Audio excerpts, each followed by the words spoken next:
matter of process questions. And those are really short answers. They just take a couple, 2 or 3 sentences and you're done.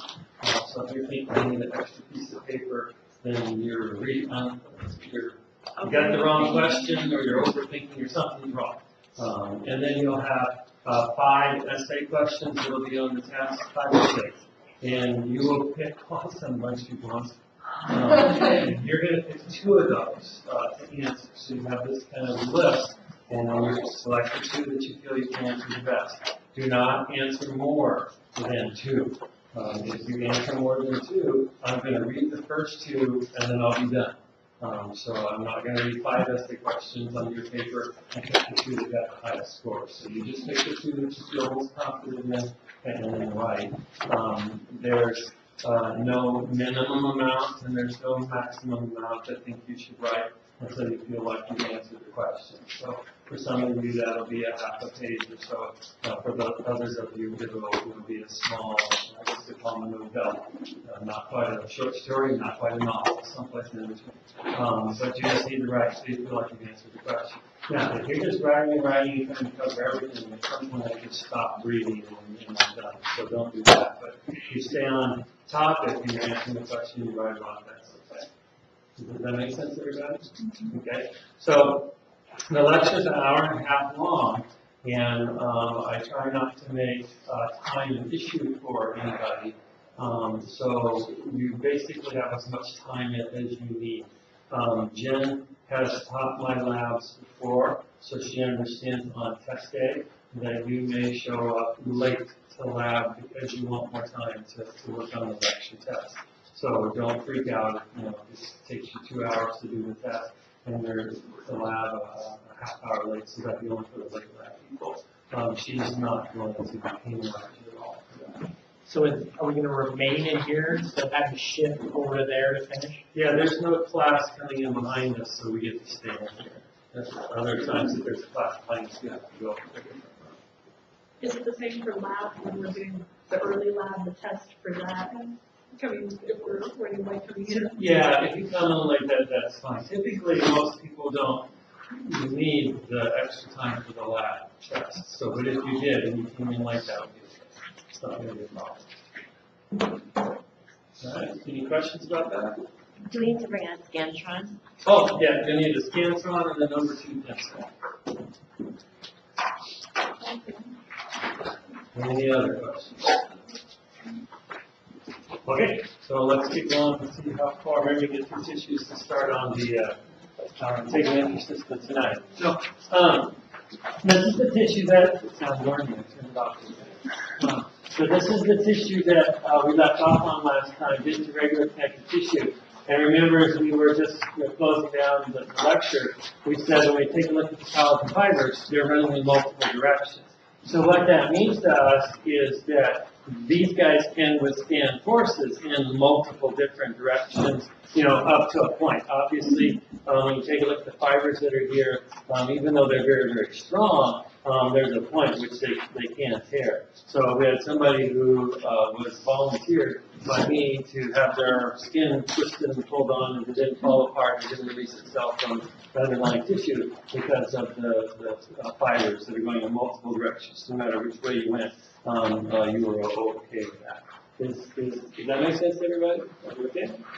All right. So this is our next tissue. This is elastic tissue. This particular connective tissue, so once again, it's a dense connective tissue. It's given its name because it has a lot of elastic fibers that are going to be present.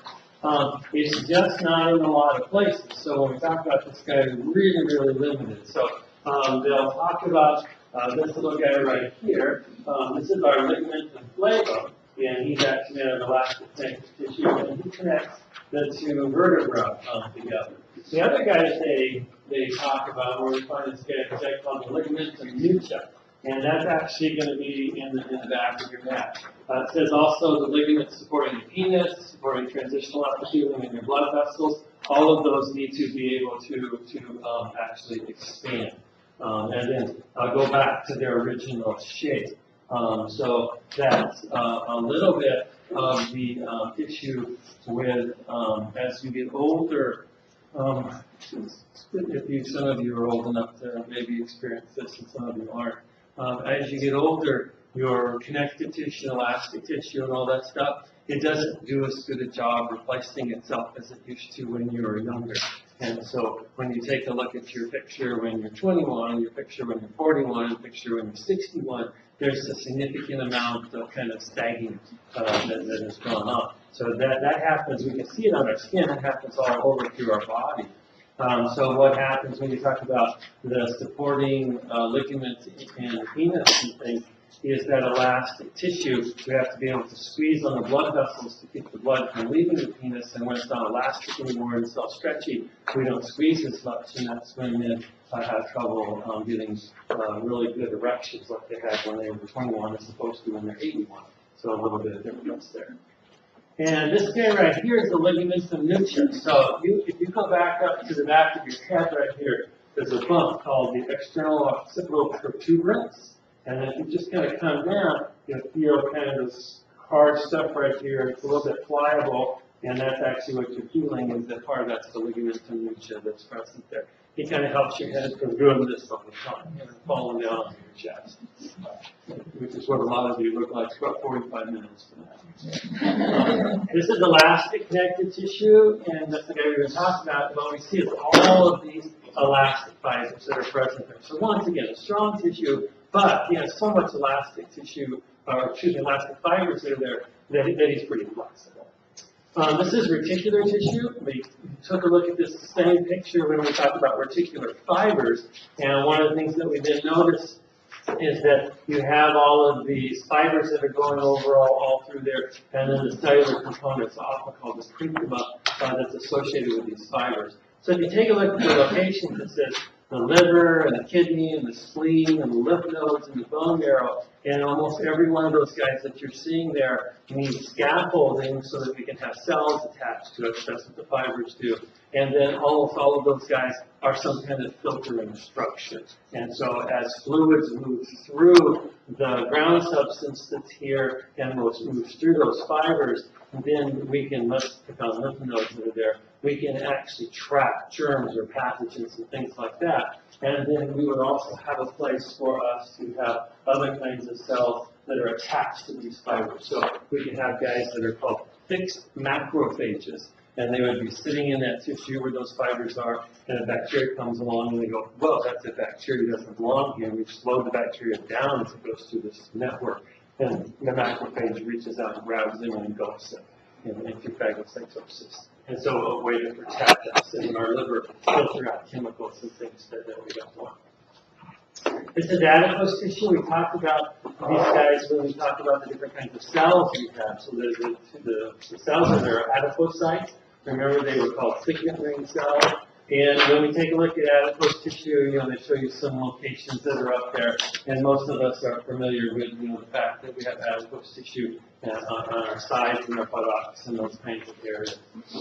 And so when you take a look at what this guy does, is he's basically really good at cushioning and protection. He's good at shock absorption. He's good at helping you retain heat, so that means he's an insulator. And then obviously excellent at storing energy. So we said, when we take a look at this guy, there's the nucleus, and this dark line around here represents all the cytoplasm that's been squashed out to the edge of the cell. And what we see here is not empty space, but a gigantic vacuole full of oil droplet. So as we take on more and more and more lipids and other triglycerides and structures like that in our body, we're going to fill these guys up. And then we talked about that actually if we suck them out in liposuction, I think we mentioned, that we can actually grow new ones back. So if we go back to our old diet, which has a lot of fats in it, and these guys are going to go, oh, a lot of fats, we need something to store it with, let's mix some more adipose tissue.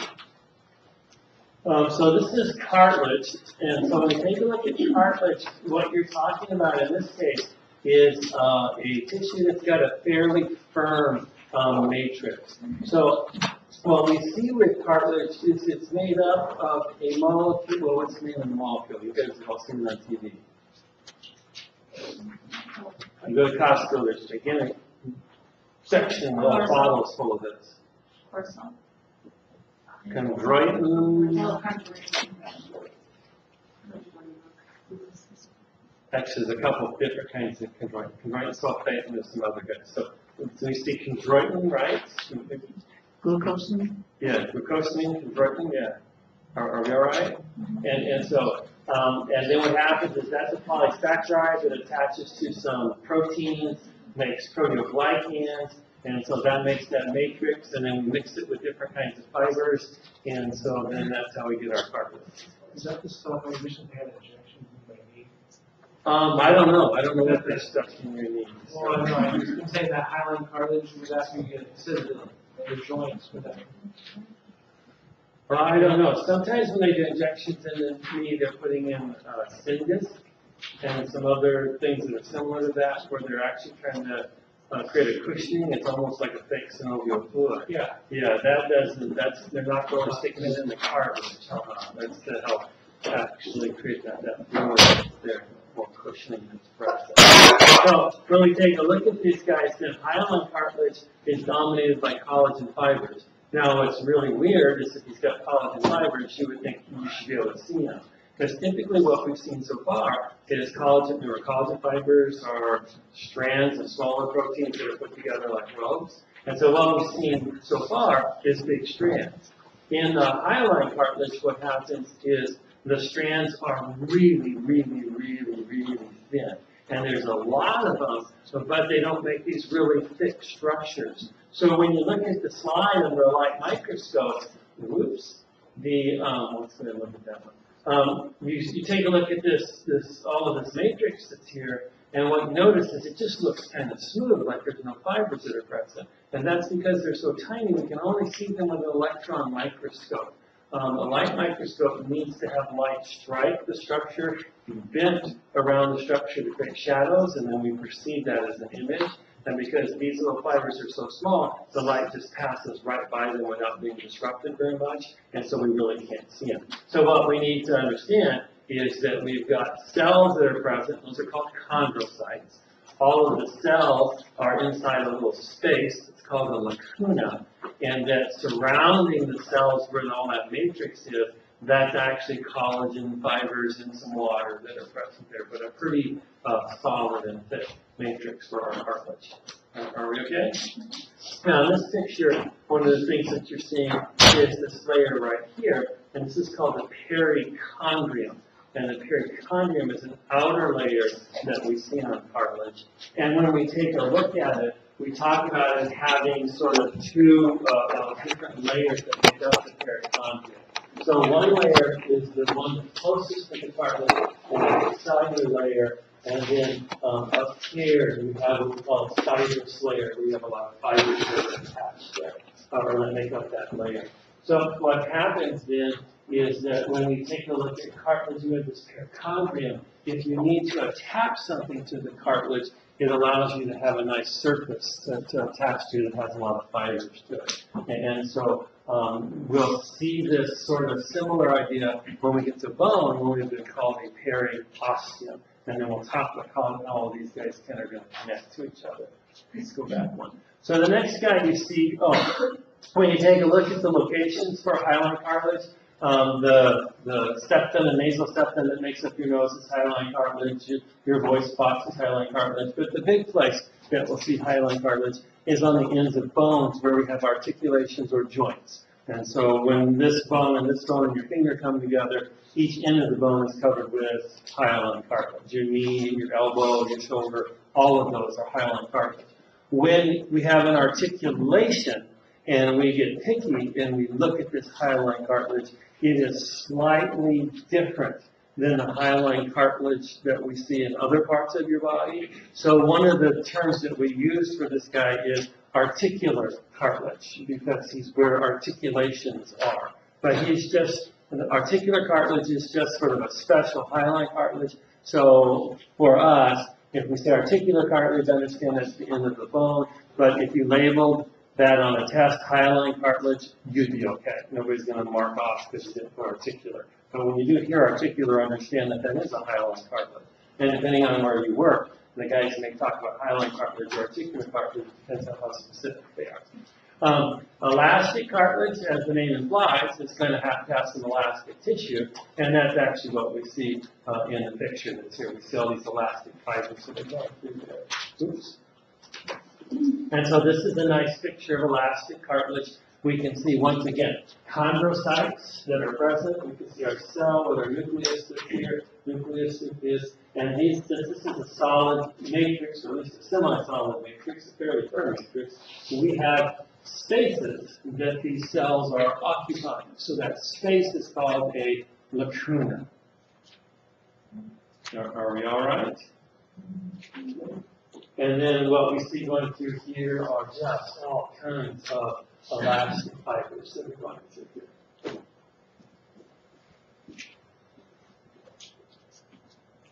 So if we take a look at kind of locations and functions for this guy, if it's elastic cartilage, that means that he has to be able to tolerate a certain amount of stress, be bent out of shape, go back into and retain that shape. And so that's not going to be really like super stretchy, but at least he's going to withstand some stress. And so when you take a look at the places where we have this guy, it's places where we have some movement that are going on, a little stretching has to occur. And so that's why you have that. I have a family that is got this large extended family. And when I was growing up, my dad has a bunch of sisters, and all their families had a bunch of kids. And in the summertime, all the families would exchange kids. And I didn't understand that until I got older and had kids of my own. And when you can take your kids and give them to somebody else for a couple of weeks, that's pretty nice. And then, but you have to reciprocate. So then all the kids come to you. So as kids, we thought that was really wonderful because you'd go. Get shipped off to your cousins, and there'd be sometimes 8 or 10 of you all at one house, and that was really great. The thing is my aunts all were pretty strict. They didn't want 8 or 10 of these hooligans to get a line, and our IQs went way down when we got together. So they had a good reason to be kind of fearful of us. And so one of their favorite things to do when you were in trouble, if you weren't very supposed to, is grab you by the ear and give it this really good twist, and then your head would be like this, and then they'd say, "Do I have your attention?" And then they'd walk you wherever they wanted you to go. "Did you clean that up like I asked?" "Doesn't look like it." "Well, then do it." But my Aunt Imogene, when we talk about cartilage and shaping and stuff, my cousin, his ears stuck out like this. And so for every day, for probably a year or so, when he came home from school, she taped his ears to his head. And then every break in vacation, you see, you're going, oh. Every break in vacation, ears taped to the side of his head. In about a year or so, his ears went out like this. They were like this. And so we made fun of my cousin Timmy really unmercifully for that. And so before you go, he grew up to be like as tall as I am, with this dark wavy hair and this Randy Travis kind of voice. And while I made fun of him when he was growing up, once I figured out when he was 17, 18, 19 that he was a chick magnet, I hung around with him a lot. So he grew up just fine and survived the years.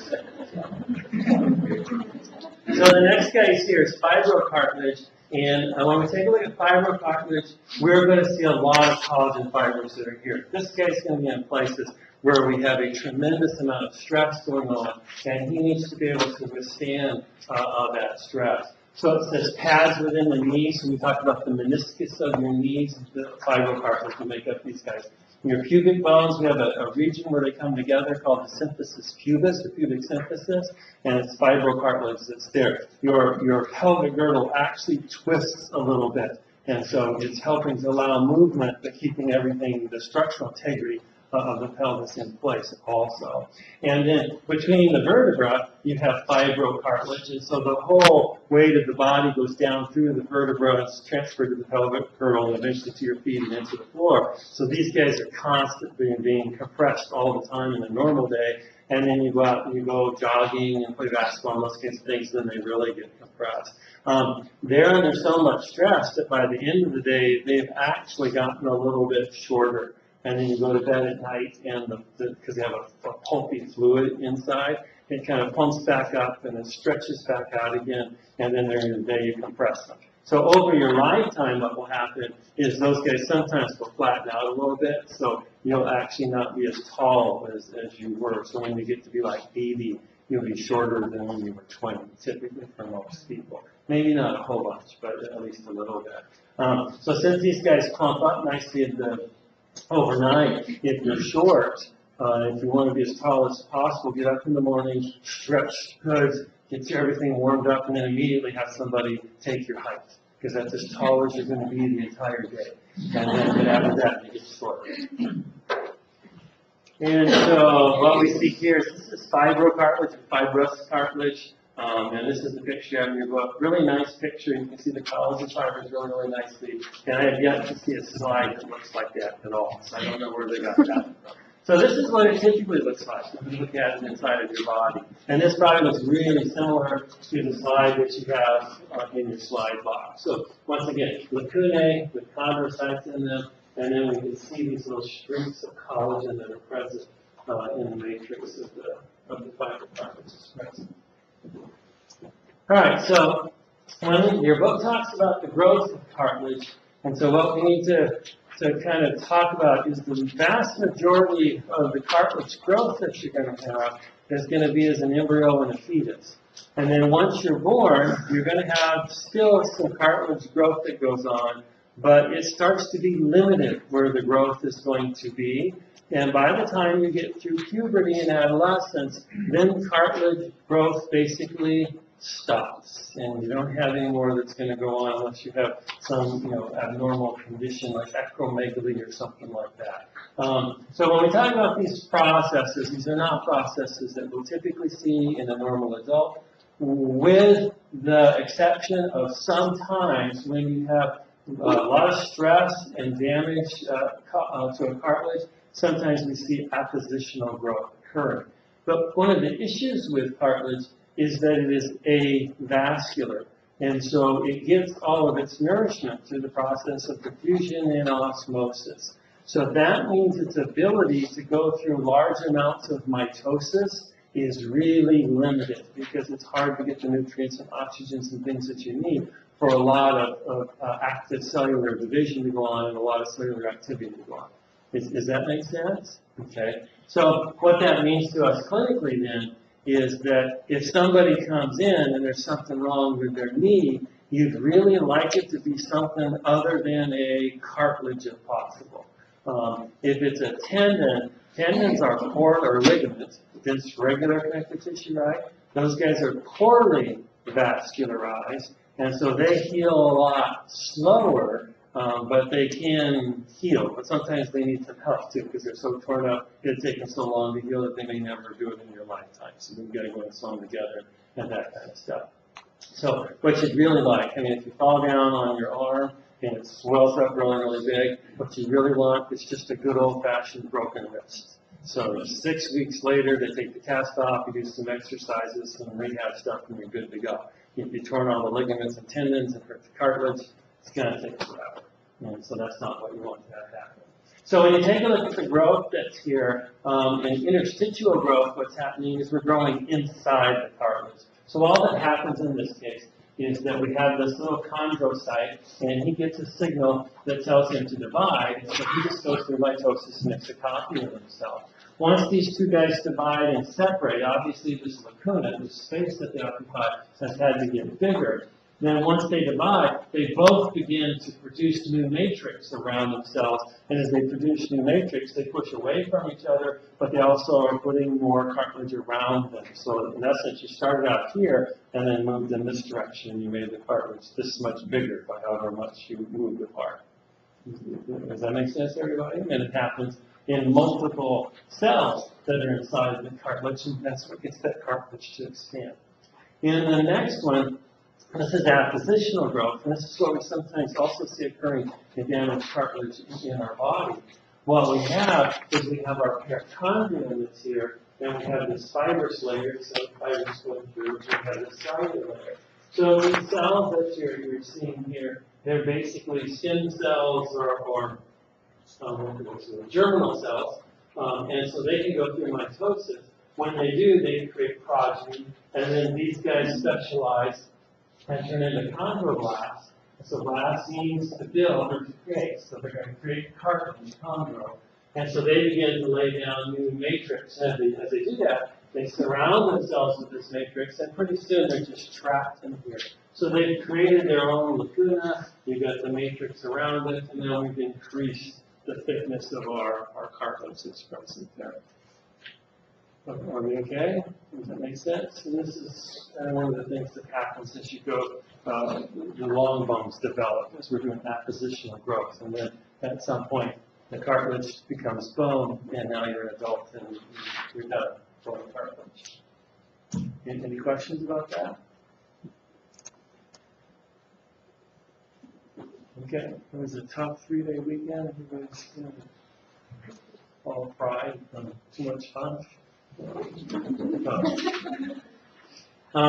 Bone. So this picture's not in the book, and we are going to talk about some parts of bone that aren't in your book in order to get a head start on the bone chapter, because it's going to be a busy chapter, so we'll introduce it now, and then we'll talk about it some more a second time to help us kind of get this whole bone structure thing. So what they're showing you on the far end of this picture over here, this is what we call a long bone. And long bones are longer than they are wide, that's how they got their name. But structurally what they have these two ends that we call the epiphysis, and then they have this big piece in the middle that you probably have called the shaft of the bone at some point. It's actually called the diaphysis. And since you have two of these, then we're two ends of these guys. You're going to have a distal and a proximal epiphysis. So is this one, that's A and that's B, which one's closest to the attachment of the body?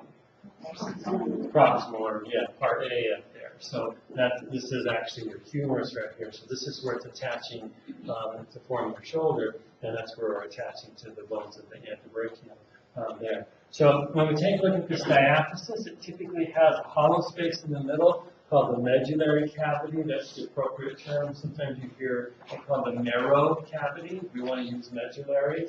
And the bone marrow that's present there is typically going to be yellow bone marrow, so we're storing a lot of fat and stuff in the yellow bone marrow. The cavity is surrounded by compact bone. So this is bone that when we take a look at it and we're not looking through the microscope, really looks solid and firm. On the ends of the bone, you have what is called spongy bone, and you can see spongy bone right here.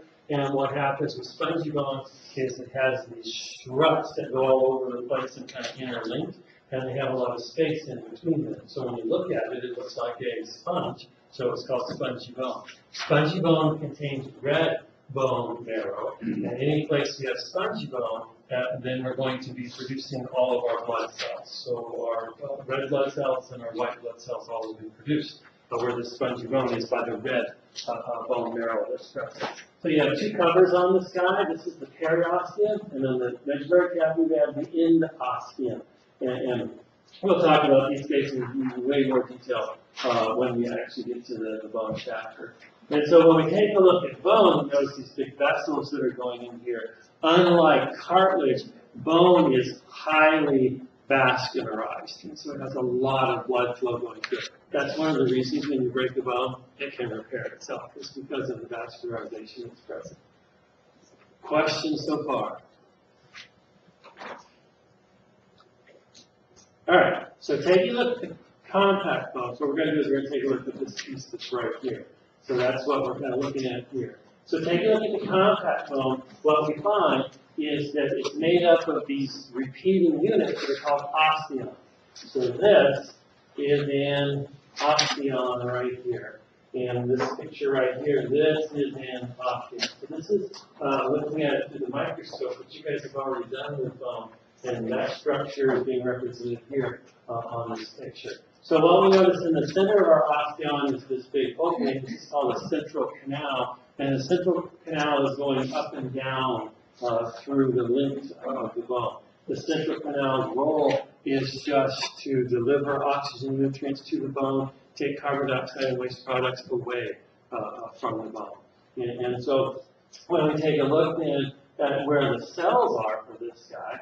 The cells are located right here. And so all of these guys that are here, those are all osteocytes. So an osteocyte is a mature bone cell. His job is to maintain the bone that is surrounding them. He created it originally. We'll talk about how that gets created when we do the bone chapter. But once he creates that bone, then it's his job to maintain it and keep it healthy. And so what we have to do is we have to be able to get the nutrients and the oxygen from here all the way out to this guy. And then he's going to create waste products and stuff, and we need to move it back over in this direction and stick it into our vein that's here. So to help accomplish that, you have all of these tiny little canals that are moving through our bones. And so our Latin word for canal is canalicula. That means little canals. Are we okay? All right. So we'll probably end up doing this example again when we get to the bone. But if this were a central canal, are you with me? Blood vessels right here, and he's the outermost osteocyte, and he's the outermost osteocyte. Somehow we have to get stuff from here all the way to there, and then these guys are going to produce waste products and CO2, and we have to bring it all the way here. So what happens is, you guys are all going to be osteocytes. So you need all kinds of, you guys all have to go. I told you, send the car, oh, you volunteer. Stick your hand out to the central canal, here's out there. So what happens is, the arteries and veins leak stuff out, right? They go into the extension of the cell. Well, a membrane is a membrane, right? So these guys have fused membranes, so the oxygen and nutrients flow through this cell, and this cell, and this cell, and this cell, and then they're producing waste products, and they're moving this way, this way, this way, this way, this way, and they go into the central canal, and these guys are doing exactly the same thing. Yeah, they're doing kind of the way. Does that make sense? So what allows you guys to connect your cellular extensions are the canaliculi. So the canaliculi then are the little canals that are moving from lacuna to lacuna, and we have osteocytes in the lacuna with the extensions going through the canaliculi. Are we okay? All right. When you take a look at the pattern of growth and how we created bone originally, like I said, we'll do that in chapter 6. It turns out that we lay down these sort of concentric rings as we grow the compact bone. So a ring like this, and a ring like this, and a ring like this, represented by all these osteocytes and rings. Each one of those rings is called a lamellae. So it's kind of like the rings, growth rings in a tree, except this doesn't represent how old you are. You can't count the lamellae and then decide how old somebody is. Does that make sense? All right. And we won't talk about this right now, but because you're forming compact bone with circular structures, you end up with kind of a weird deal in that we've got space in between those guys. So these guys have to have a special name, and then this layer has a special name, and we'll do that later. And so here's our periosteum, once again, fibrous layer.